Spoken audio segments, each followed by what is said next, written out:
balik lagi ke Okur Knowledge Q&A bareng pengacara-pengacara.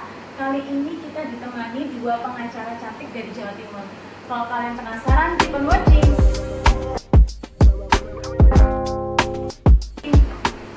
Selamat pagi Bu, bisa dikenalkan dulu nama dan nama kantornya mungkin kepada teman-teman biar teman-teman bisa tahu siapa sih pengacara-pengacara cantik ini. Silakan. Terima kasih. Assalamualaikum warahmatullahi wabarakatuh. Salam sejahtera untuk kita semuanya. Saya pengacara Lutfi Larenda. Kebetulan kantor saya Lutfi Larenda SA and Partner. Halo, selamat pagi. Nama saya Yolanda, biasa dipanggil Ola. Lengkapnya Ola Lauren. Saya berkantor bersama Ibu Lutfi Larenda di daerah Jalan Ketampon, Bintoro, Surabaya. Lanjut ke pertanyaan yang bakal saya tanyakan ya Bu. Mungkin ini pertanyaan yang jadi pertanyaan banyak anak milenial di luar sana. Yang pertama, bagaimana pandangan ibu-ibu ini selaku praktisi hukum melihat keadaan sekarang tentang masyarakat yang mengalami pelecehan seksual? Oke, dari kacamata santai aja ya, kita bicaranya nggak terlalu koridor hukum. Sebagai sesama wanita, terutama saya, Lutfi juga sama, kita harus speak up, terutama yang berhubungan dengan masalah pelecehan seksual yang menyentuh ke wanita, terutama perempuan, bisa juga anak. Kita sebagai perempuan jangan mau direndahkan ataupun dilewatkan dengan maaf kaum laki-laki, karena bagaimanapun meskipun kita tetap kaum yang selalu dipandang sebelah mata, tapi kita sekarang apa sih yang nggak bisa perempuan kerjakan yang laki bisa kerjakan? Pasti kita bisa.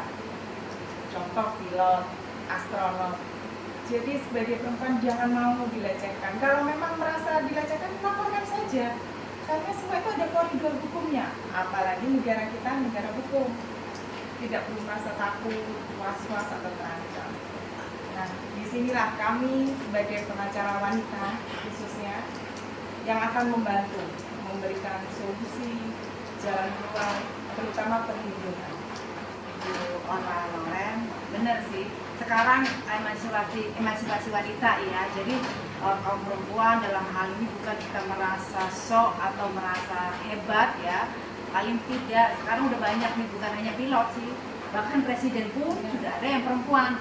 Akan tetapi banyak yang di luar sana kaum perempuan ya yang tertindas misal di dalam hal masalah kekerasan dalam rumah tangga. Ini menjadi satu polemik juga buat kaum kita ya, bukan kita menganggap diskriminatif, tapi paling tidak banyak korban khususnya kaum perempuan ini manakala ada suatu timbul kekerasan dalam rumah tangga. Mereka bingung apa yang harus dilakukan gitu. Langkah-langkah upaya hukum apa? Ingat bahwa kita negara hukum, apa yang dikatakan rekan saya, kan ada jalurnya nih.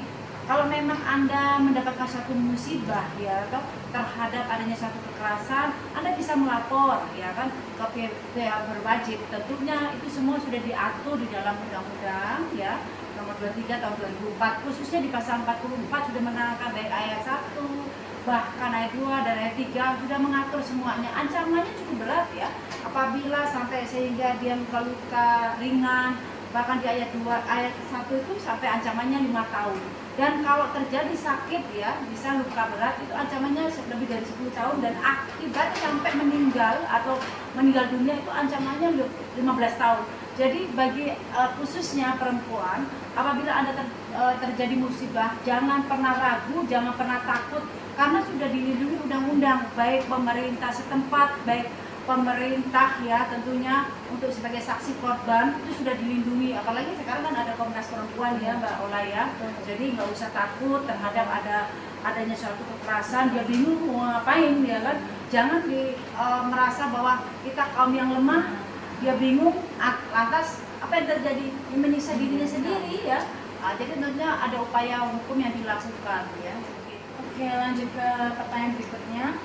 Kan undang-undang ini sudah ada ya Bu untuk melindungi para korban-korban ini. Tapi apakah perlindungan perempuan ini sebenarnya susah untuk diterapkan sehingga banyak kasus pelecehan seksual? Kalau dari kacamata kami selaku kuasa hukum atau orang yang bergerak dalam bidang hukum, sebetulnya tidak susah. yang membuat susah itu dari korban sendiri atau kaum perempuannya itu sendiri yang kurang mau speak up. Oh iya. Justru mereka malu karena apa? Agama biasanya, doktrin dari masyarakat Mungkin juga malu ya Bu, Betul. kalau misalnya aibnya mungkin nanti terbongkar Ah. sendiri dan dia sendiri yang membongkar. Padahal itu sebetulnya bukan membongkar aib, tapi itu membuat efek jerah. Dengan satu orang bicara, itu saya yakin pasti yang lain akan mengikuti. Tetapi itu lagi kembali ke adat istiadat, agama, nama baik keluarga, semua itu dipendam demi anak-anak atau tapi itu terus konsisten itu berlaku. Nah, sebetulnya itu harus segera dilakukan karena ada kok undang-undangnya, ada dasar hukumnya, ada yang melindungi mereka. Cuma bagi mereka malu dengan menyiksa intern keluarga itu sendiri. akhirnya berpengaruh dengan psikis ya Bu, ya. Nah, otomatis jadi ibaratnya tekanan batin sendiri. Iya. Malu membuka aib sendiri. Padahal itu bukan, itu akan memberikan pesan traumatis bukan hanya kepada dirinya, bahkan ke anak-anaknya. Seperti itu. Kalau sama Ya saya. mungkin ada sedikit tambahan dari rekan saya, tentunya itu tadi buat kaum perempuan kan sudah dilindungi ya, sudah ada dasar hukumnya, sudah ada yang mengatur undang-undang, baik pasal-pasal yang mengatur, baik itu ancaman hukuman pidana. Maksudnya kalau kita sebagai perempuan, ya saya tahu adanya tadi itu karena mungkin merasa malu nanti menjadi aib, Ya, akhirnya aib. menjadi oh ini hal-hal yang nggak perlu harus diungkap.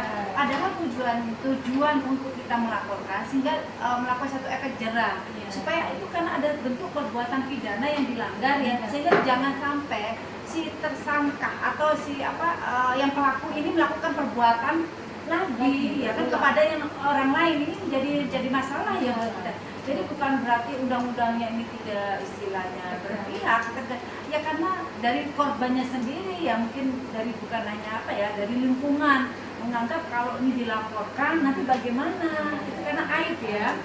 Justru itu janganlah seperti itu karena nanti mengakibatkan trauma yang berkepanjangan.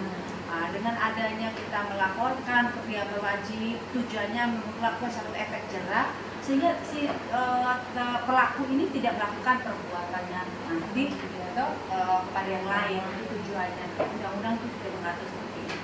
Saya mau tanya Bu, dengan statement Ibu tadi, apakah sebenarnya korban-korban pelecehan seksual ini dilindungi oleh undang-undang? Apakah mereka nanti maksudnya aman, tidak dijamin tidak keamanannya? Karena kan mungkin banyak korban pelecehan seksual itu takut karena saya takut nanti kalau misalnya saya melapor nanti saya diancam atau begini atau begitu. Mungkin bisa dijelaskan? Sekarang udah banyak juga kan para pelaku ya langsung ditahan, dan si korban dan bahkan saksi pun ya kan itu kan dilindungi, nggak usah takut kan, negara kita negara hukum ya kan, nggak mungkin lah orang lantas serta merta langsung mengancam ini kan sudah diatur, ini kan bukan istilahnya bukan hukum rimba ya dipakai ya, kan ada ya nggak ada yang kebal hukum dalam hal negara kita lah. Pertanyaan terakhir Bu, mungkin ada pesan untuk membangkitkan semangat, misalnya ada korban-korban KDRT yang masih belum berani speak up, mungkin bisa dikasih semangat atau ada ujangan-ujangan lah istilahnya begitu ya, mungkin bisa disampaikan. Saran saya ya, langsung speak up. Langsung kalau memang tidak bisa ke ruang koridor hukum, yang terdekat dulu. Orang tua atau rekan teman, bawalah mereka umpama ke kami selaku orang yang mengerti hukum.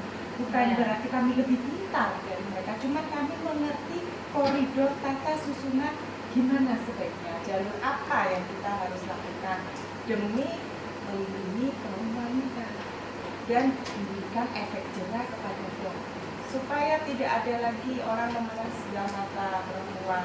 Perempuan harus speak up, apalagi zaman milenial seperti adik ini, yang muda-muda ini. Jangan takut, suarakan, jangan hanya di tangan, suarakan secara lantang. Suarakannya dengan cara yang benar ya Bu, Ya, bukan betul, dengan cara-cara yang mungkin bikin status dengan mengejek Ya, atau menghilangkan membuli. aparatur ya, Ya, seperti itu ya. bukan. Karena kan sekarang ada undang-undang ITE juga Iya, ya. nanti larinya malah ke situ, bukannya malah menyelesaikan masalah, malah menambah masalah baru.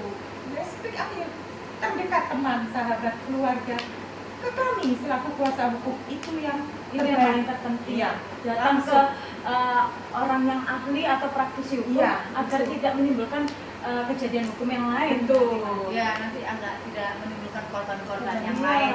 Makanya tadi kalau biasanya bagi perempuan ya, kalau ada bukan perempuan aja sih, para adik-adik muda ini ya, karena banyak yang terjadi. Gak usah takut, jadi tadi dikatakan sebelum masuk ke jalur hukum mungkin konsultasikan dengan keluarga ya, atau kalau setelah keluarga tidak bisa, tentunya kan ada kami ibarat sebagai penasihat hukum ya, atau kuasa Ya. hukum yang mengerti hukum, nanti langkah-langkah apa, tindakan apa, sehingga tidak menjadi satu trauma ya kan, sehingga apa buat kaum perempuan ini tidak lagi ada kata-kata kekerasan lagi dalam rumah tangga. Itu sangat miris lah buat kita, karena yang harus ingat kita negara-negara hukum tidak ada yang mengatur dan koridornya pun sudah jelas. Jadi sekian video hari ini. Terima kasih ibu-ibu Ya, mau sama-sama. meluangkan waktunya yang mungkin sebenarnya sibuk ya, tapi mau sedikit berbagi kepada teman-teman. Mungkin juga bisa ngasih tahu nggak sih Bu ke teman-teman kalau mau konsultasi, aku mau konsultasi nih sama Bu Ola sama Bu Tuti, gimana ya Bu? Oh ya, caranya? silakan mungkin buat saudara-saudara saya, teman-teman saya, kan ada Facebook saya ya, Tuti Laremba, baik IG Tuti Laremba, di YouTube juga ada Pro Lawyerku, dan saya sering memberikan satu edukasi, bahkan motivasi. Dan tentunya semuanya bisa untuk berkonsultasi ya, baik melalui saya Tuti Laremba, baik dengan Ibu Ola Lauren untuk berkonsultasi, kami siap ya untuk memberikan konstruksi hukum. Ada permasalahan apapun, Anda bisa datang langsung, baik juga melalui WA. Kalau untuk datang langsung biasanya di kantor kami ya kan, di Tuti Laremba SI Partner di Jalan Ketampon, Ruko Permata Kapling 9798 ya, di Surabaya. Kalau nomor HP saya di 081357726911. Bu Ola, di nomor berapa yang bisa dihubungi? Iya, kalau di WA saya di nomor telepon 08135777993. Kalau berkantor sama senior saya, Bu Tuti Laremba, di Ketampon, Surabaya, di daerah Sinarjo. Ya. Oke, sekian ya teman-teman. Kalau ada pertanyaan mungkin bisa tulis di kolom komentar, dan jangan lupa subscribe, like, dan jangan lupa nyalain lonceng biar kalian bisa tahu aktivitas YouTube kami, dan kami akan selalu memberikan edukasi-edukasi yang mungkin bermanfaat buat teman-teman.